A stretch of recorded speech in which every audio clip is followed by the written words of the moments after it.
Statistically speaking, women are now outpacing men as homebuyers. There is perhaps some gender breakdown, but I'll just use from my experience. Men have a few big things they want, and women have a lot of little things they want. Anyone who has problems with commitments probably shouldn't buy a house.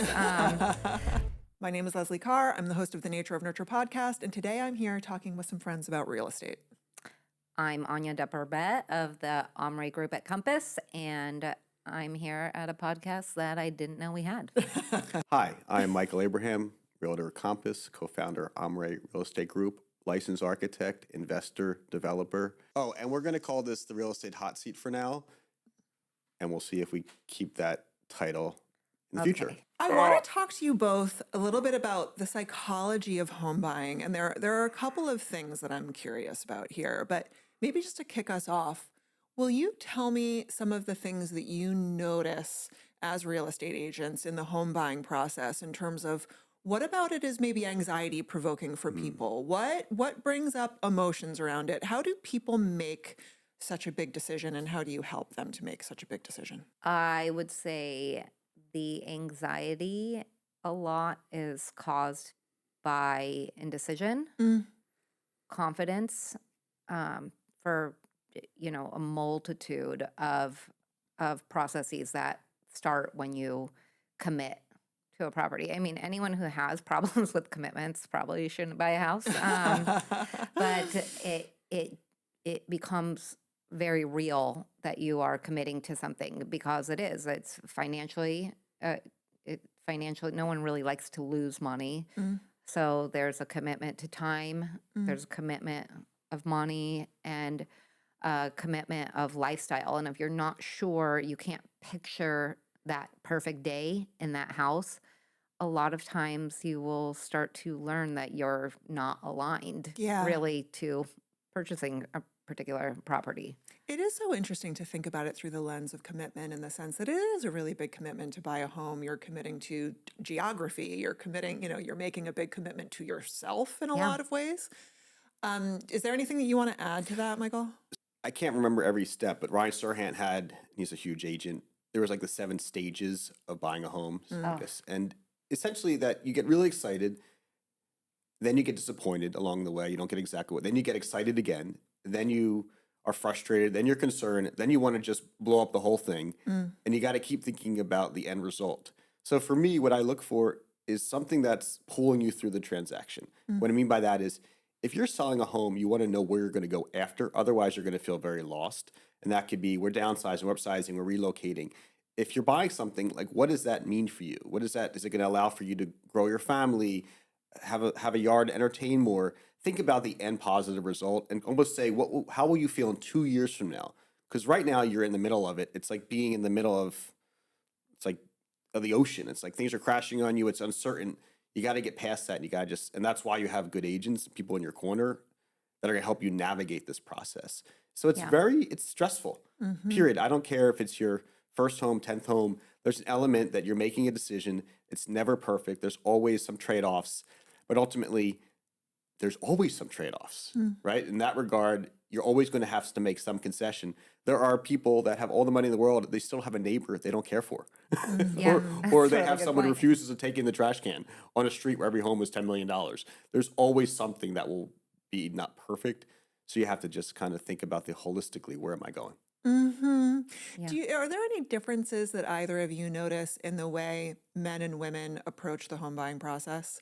Either if it's, let's say it's an individual person buying a house, or if it's a couple and you're watching them navigate making this decision with each other.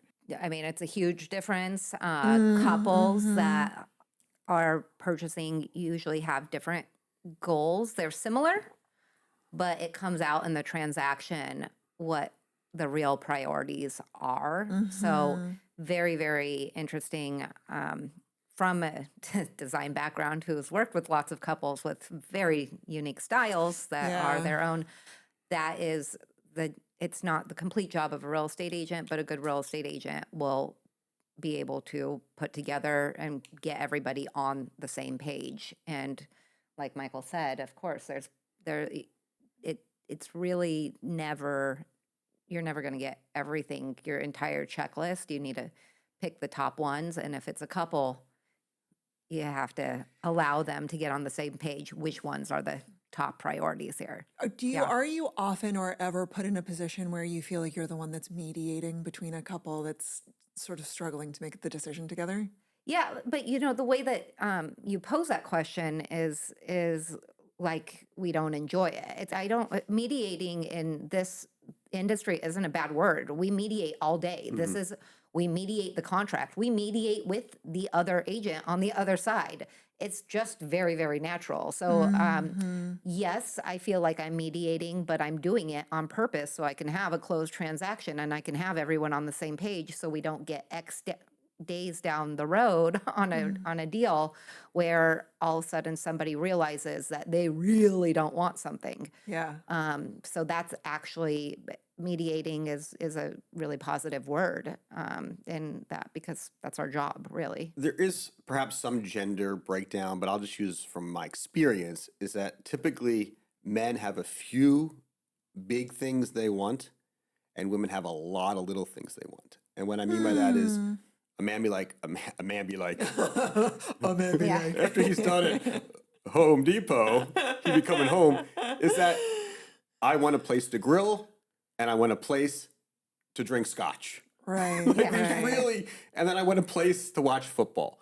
Well, in my experience, woman, maybe I want a place to entertain, I want a place to sew, I want a place to work, I want a shower this big, I want a closet this big, and there a lot Probably noticing every detail of how the kitchen is put together and the feel of what it would be like to cook in it. So in a weird way, I feel like, this is, and this varies, is that the woman sees the home in totality and the man navigates from his little pass of enjoyment. He goes to here to sit down and have his cup of coffee. He goes here to grill the feet.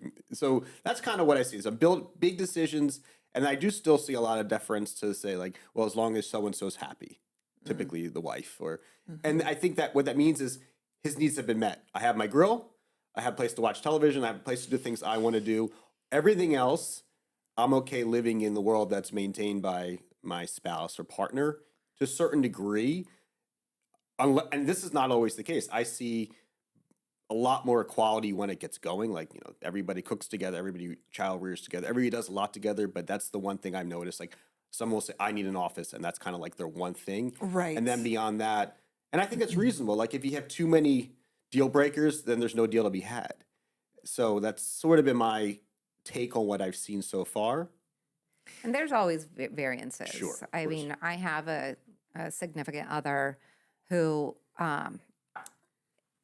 does like to bring home items to place, decorative items. And Are they decorative? and they're not so decorative. And there are times The where wagon wheel coffee table from when Harry met Sally. So, I mean, there are sometimes people like creative input. There's people who are creative. And there's times that I allow it and I'm like, oh, I can live with that.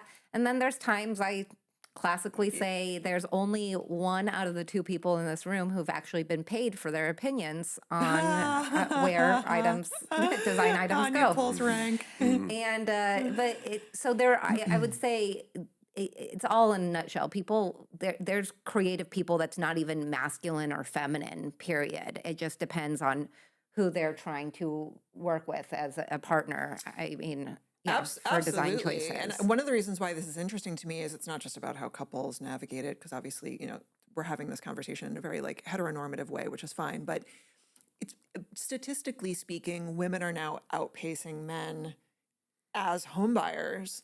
And that to me just strikes me as really interesting. I wonder what you've noticed in your own work around like women that are buying houses for themselves. Is that something that you've? Yeah, and I think it's really maybe it's just a feminine thing, or just the fact that there's a stability element to it. Maybe that's a feminine quality. I don't know. That's probably what I would, in my very, very little understanding of the feminine brain, because I am a female, my understanding is that there is an element of stability that is higher on maybe almost like wanting to list. nest more regardless of whether you're like single or in a relationship. There's Yeah.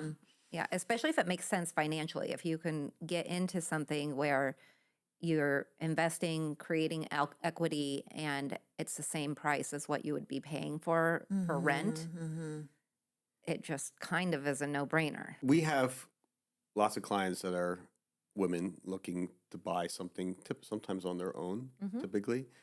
I heard somewhere to the effect that men have a tendency to take greater risk and gamble more. And so a home is a long-term real estate Yeah. investment. Yeah. So the mentality might be, I'd rather put all my money on Bitcoin. That didn't go so well this month. But conceptually, as a concept, and there's a lot of men adolescent men losing a ton of money 100%. trading stocks and chasing Betting the on and next sports thing. gambling. And I don't think women have the same propensity to take such risk in that way. There's plenty of risk. No, you know what's interesting is different. that there are studies that show that women tend to be better long-term investors, because even if you think about the notion of somebody like, let's say, selling stocks Sure. because it looks like things are going down, women are better at riding that out and then getting to the other side of it, whereas men are more likely to like sell when things start going down, Ooh, and as a result. Yeah, I love that statistic. That's Yeah, interesting. it's interesting, isn't it? Yeah. It'd be interesting to dig in deeper into the motivations of each person individually. For me, buying a home was a sense of stability, something I wanted to do, feeling grown up about it. So there was definitely these tendencies that it reflected, maturity for me as a person, and also having a nest, having stability.